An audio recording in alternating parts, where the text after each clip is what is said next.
Hello friends, welcome back to my cooking channel. আজকে আমি আপনাদের সঙ্গে শেয়ার করছি বাঙালির অতি প্রিয় বাসন্তী পোলাও। বাসন্তী পোলাও আমরা সকলেই বাড়িতে বানিয়েই থাকি, কিন্তু অনেক সময় বাসন্তী পোলাও ঝরঝরে হয় না, দলা পাকিয়ে যায়।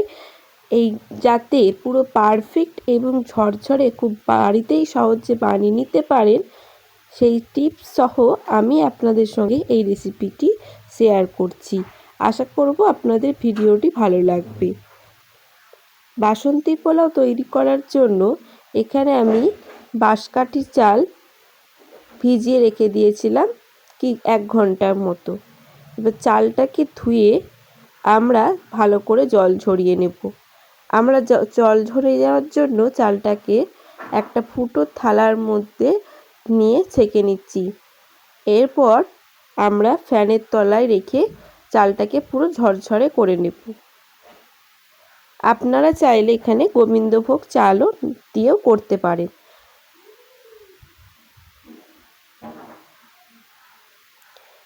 চালটাকে ভালো করে ঝরিয়ে নেওয়ার পর ওর মধ্যে 1.5 চামচ মতো আদা বাটা দিয়ে দিচ্ছি। এরপর দিয়ে দিচ্ছি হলুদ গুঁড়ো, 1.5 চামচ মতো হলুদ গুঁড়ো দিয়ে দিলাম।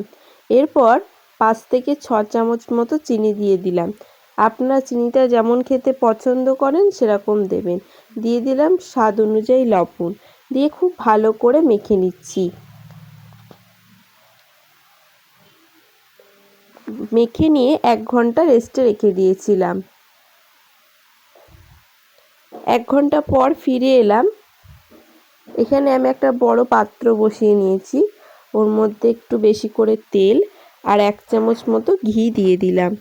এরপর ফোড়ন দিয়ে দেব গোটা গরম মশলা, এলাচ, লবঙ্গ আর দারচিনি দিয়ে দিলাম।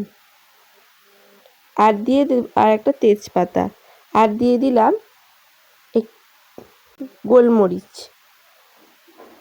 গোলমরিচ দিয়েও আমি ভালো করে ফোড়নটাকে করে নেওয়ার পর এরপর দিয়ে দিলাম 1 মুঠো কাজু আর 1 মুঠো কিশমিশ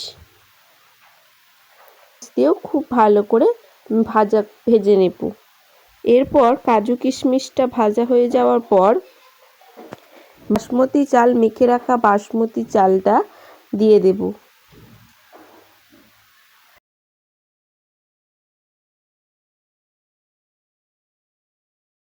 চালটা দিয়ে দিচ্ছি, দিয়ে খুব ভালো করে নাড়াচাড়া করে নেব।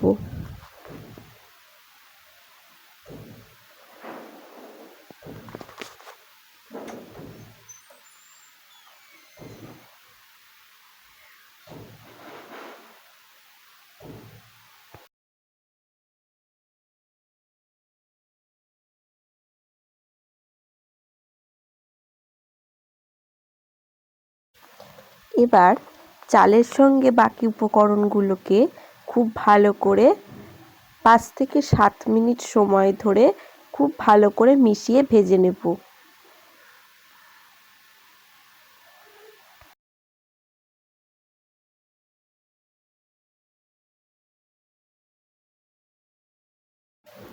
এরপর যতটা চাল তার থেকে ডবল জল নিয়ে গরম জল আমি দিয়ে দিলাম।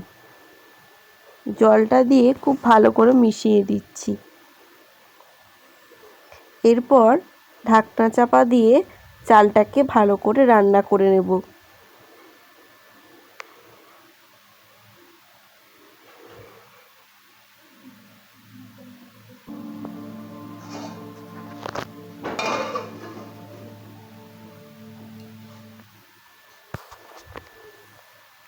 কিছুক্ষণ পর ঢাকনা খুলে আরেকটু নাড়াচাড়া করে দিচ্ছি।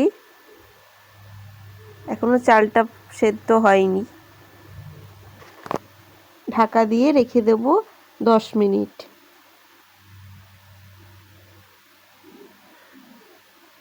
এভাবে ঢাকা দিয়ে আমরা চালটাকে পুরো ভালোভাবে সেদ্ধ করে নিয়েছি। তৈরি হয়ে গেছে আমাদের ঝরঝরে বাসমতি পোলাও।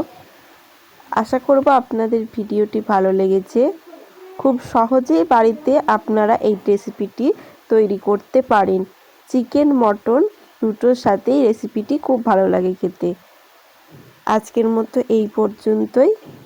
দেখা হচ্ছে পরবর্তী নতুন রেসিপি নিয়ে। ধন্যবাদ।